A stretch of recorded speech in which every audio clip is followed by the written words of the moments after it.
Alright, I'm back with Circe and we're on chapter 5.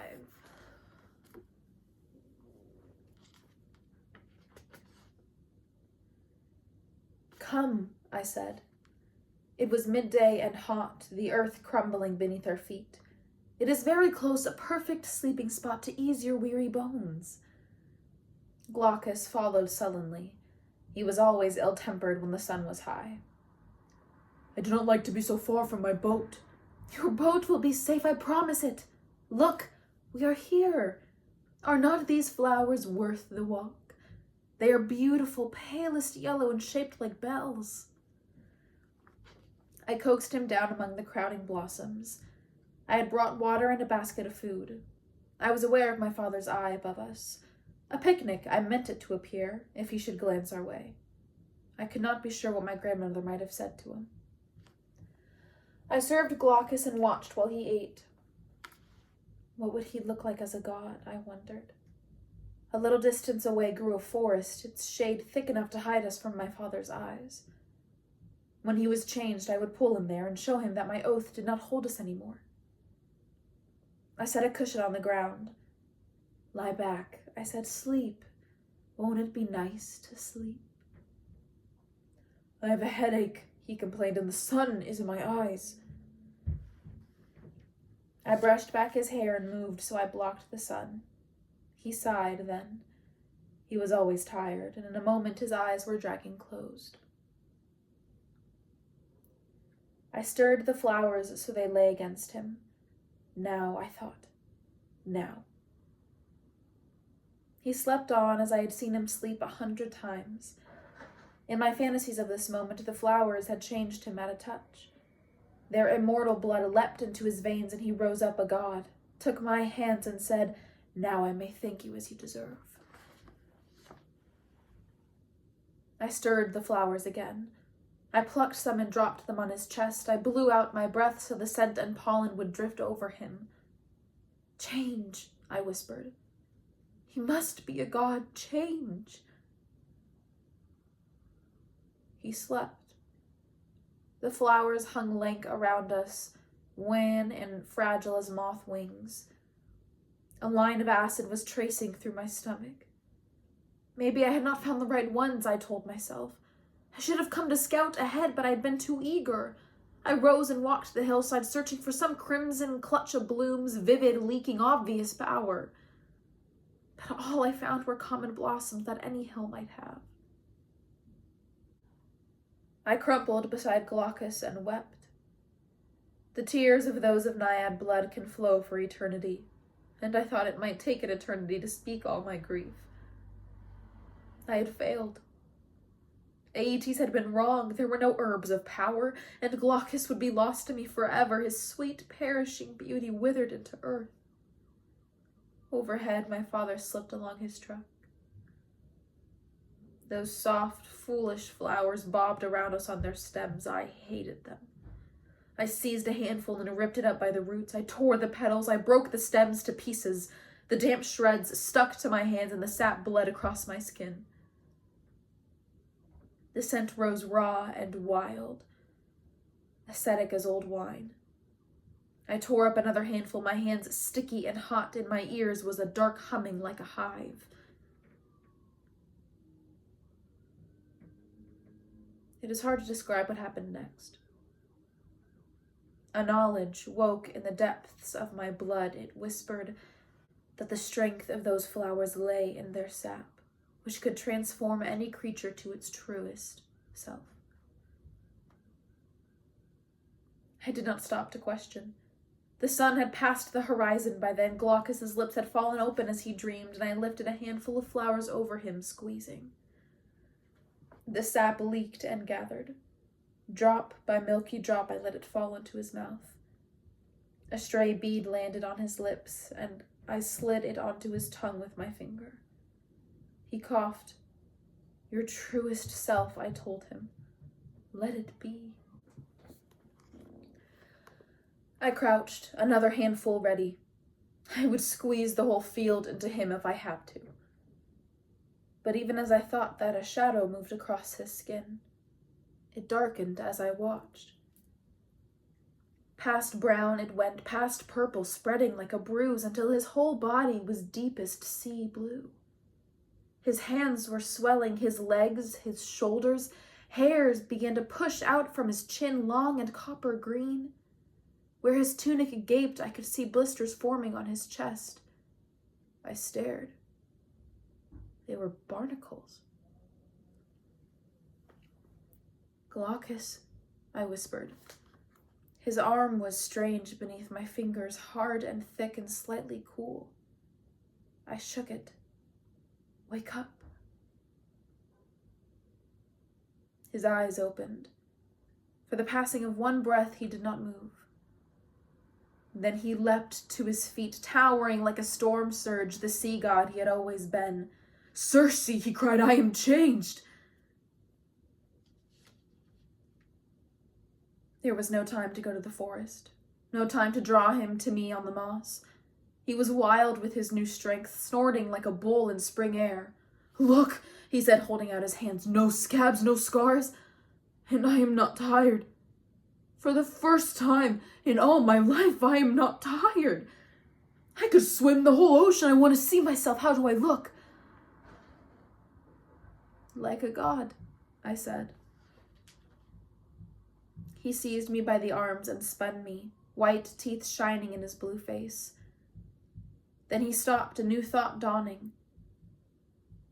"I can go with you now. I can go to the gods' halls. Will you take me?"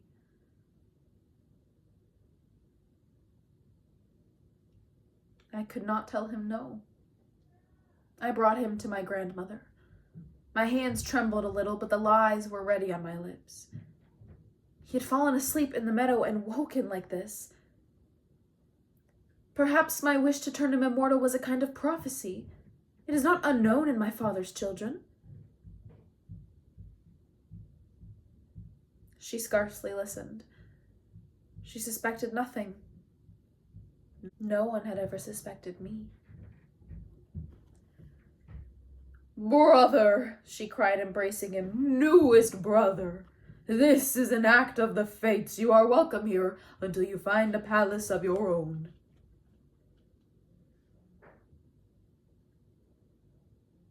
There was no more walking on the shore. Every day I spent in those halls with Glaucus the god. We sat upon the banks of my grandfather's twilight river, and I introduced him to all my aunts and uncles and cousins, reeling off nymph after nymph, though before that moment I would have said I did not know their names. For their part, they crowded him, clamoring for the story of his miraculous transformation. He spun the tale well. His ill humor, the drowsiness that fell on him like a boulder, and then the power lifting him like cresting waves granted by the fates themselves. He would bare his blue chest, strapped with god muscles, and offer his hands smooth as surf-rolled shells. "See how I am grown into myself?"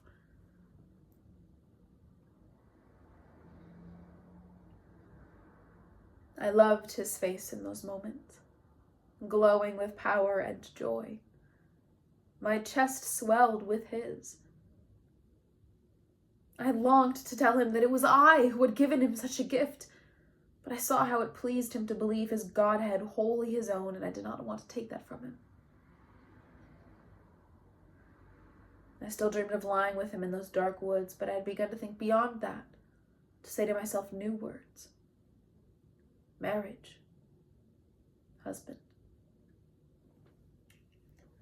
"Come," I told him. "You must meet my father and grandfather." I chose his clothes myself, in colors that showed his skin to greatest advantage. I warned him of the courtesies that were expected, and kept to the back, watching while he offered them. He did well, and they praised him. They took him to Nereus, old Titan god of the sea, who in turn introduced him to Poseidon, his new lord. Together they helped him shape his underwater palace, set with gold and wave-rack treasures. I went there every day. The brine stung my skin, and he was often too busy with admiring guests to give me more than the briefest smile, but I did not mind. We had time now, all the time we would ever need. It was a pleasure to sit at those silver tables, watching the nymphs and gods tumble over themselves for his attention. Once they would have sneered at him, called him fish gutter. Now they begged him for tales of his mortality. The stories grew in the telling. His mother bent back like a hag, his father beating him every day. They gasped and pressed their hands to their hearts. "It is well," he said. "I sent a wave to smash my father's boat, and the shock killed him. My mother I blessed. She has a new husband and a maid to help her with the washing. She has built me an altar, and already it smokes. My village hopes I will bring them a good tide." "And will you?" The nymph who spoke clutched her hands beneath her chin. She had been one of my sisters and Perseus' dearest companions, her round face lacquered with malice, but now speaking to Glaucus, even she was transformed, open, ripe as a pear. "We will see," he said, "what they offer me." Sometimes when he was very pleased, his feet turned to a flipping tail, and now it was. I watched it sweep along the marble floor, shining palest gray, its overlapping scales faintly iridescent. "Is your father truly dead?" I said when they were gone. "Of course. He deserved it for his blasphemy." He was polishing a new trident, a gift from Poseidon himself. During the days, he lounged on couches drinking from goblets large as his head. He laughed like my uncles did, opened mouth and roaring. He was not just some scraggled lord of crabs, but one of the greater sea gods who might call whales to his beck if he wanted, rescue ships from reefs and shoals, lift rafts of sailors from the drowning waves. "That round-faced nymph," he said. "The beautiful one, what is her name?" My mind had drifted. I was imagining how he might ask for my hand. On the beach, I thought, that shore where we had first glimpsed each other. "Do you mean Scylla?" "Yes, Scylla," he said. "She moves like water, does she not? Silver as a flowing stream." His eyes lifted to hold mine. "Circe, I have never been so happy." I smiled back at him. I saw nothing but the boy that I loved shining at last. Every honor lavished on him, every altar built in his name, every admirer who crowded him, these felt like gifts to me, for he was mine.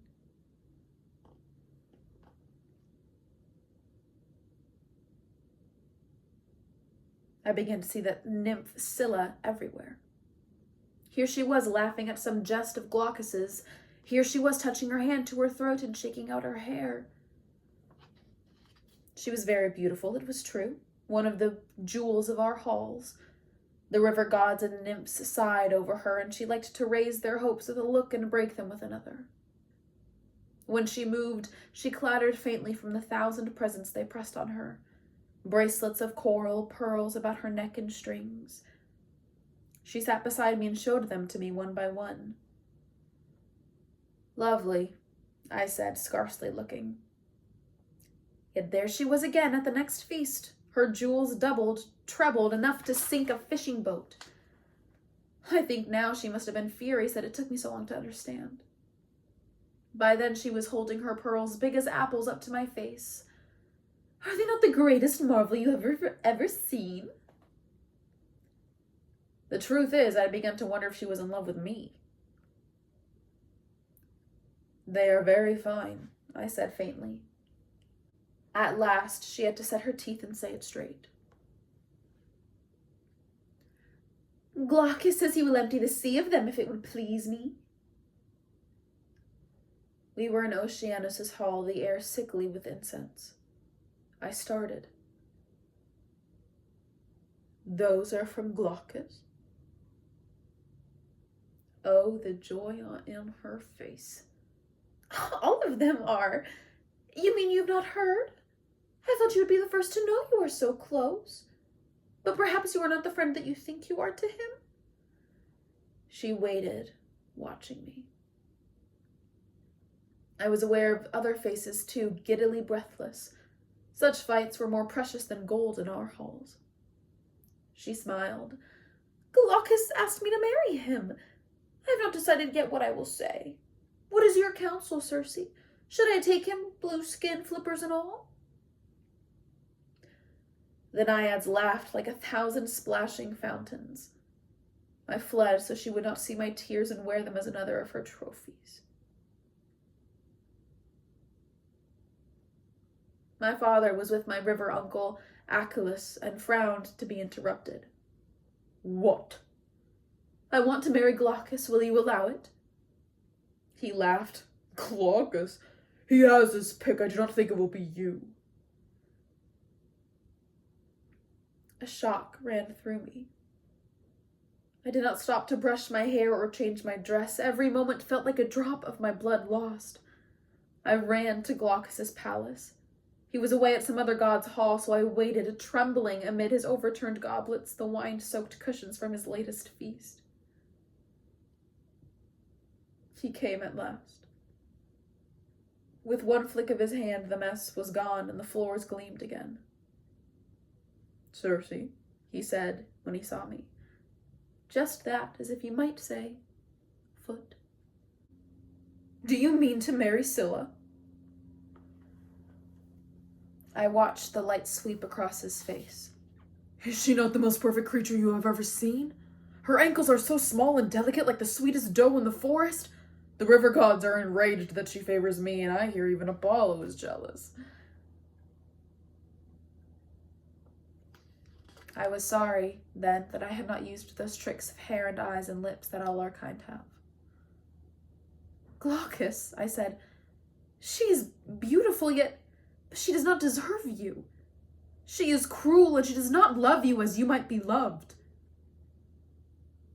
What do you mean? He was frowning at me as if I were a face he could not quite remember.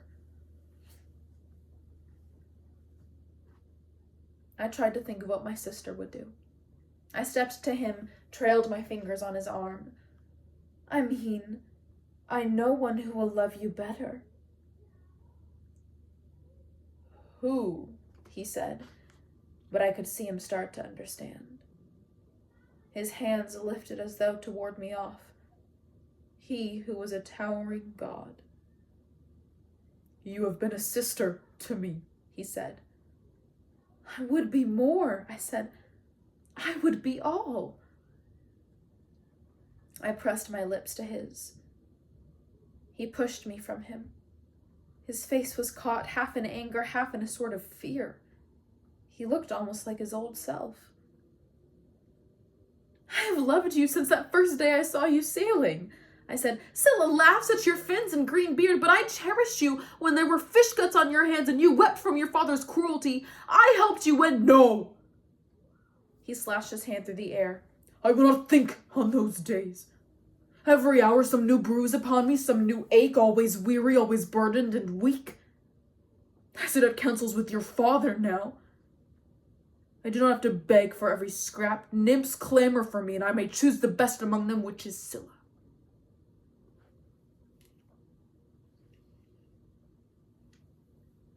The words struck like stones, but I would not give him up so easily. I can be best for you, I said. I can please you, I swear it. You will find none more loyal than me. I will do anything.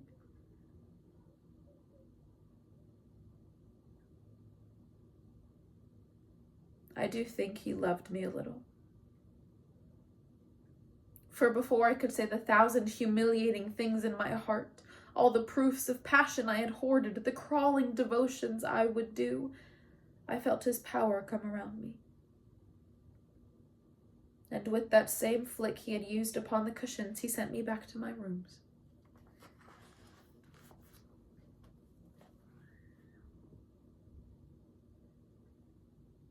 I lay on the dirt, weeping.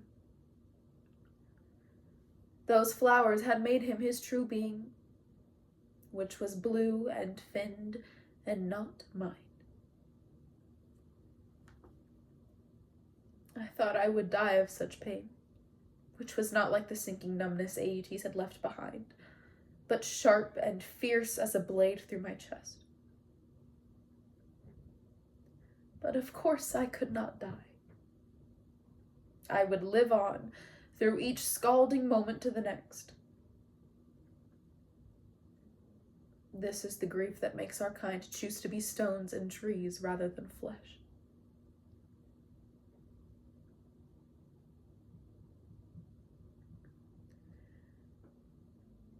Beautiful Scylla, dainty doe Scylla, Scylla with her viper heart. Why had she done such a thing? It was not love. I had seen the sneer in her eyes when she spoke of his flippers. Perhaps it was because she loved my sister and brother who scorned me.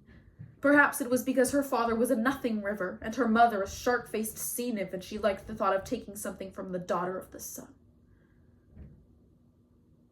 It did not matter. All I knew was that I hated her.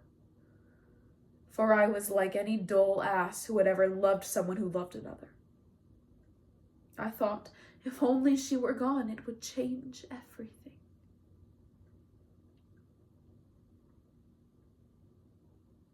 I left my father's halls. It was the time between the sun's setting and my pale aunt's rise. There was no one to see me.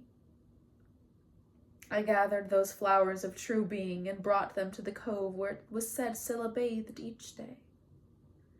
I broke their stems and emptied their white sap drop by drop into the waters. She would not be able to hide her adder malice anymore. All her ugliness would be revealed. Her eyebrows would thicken.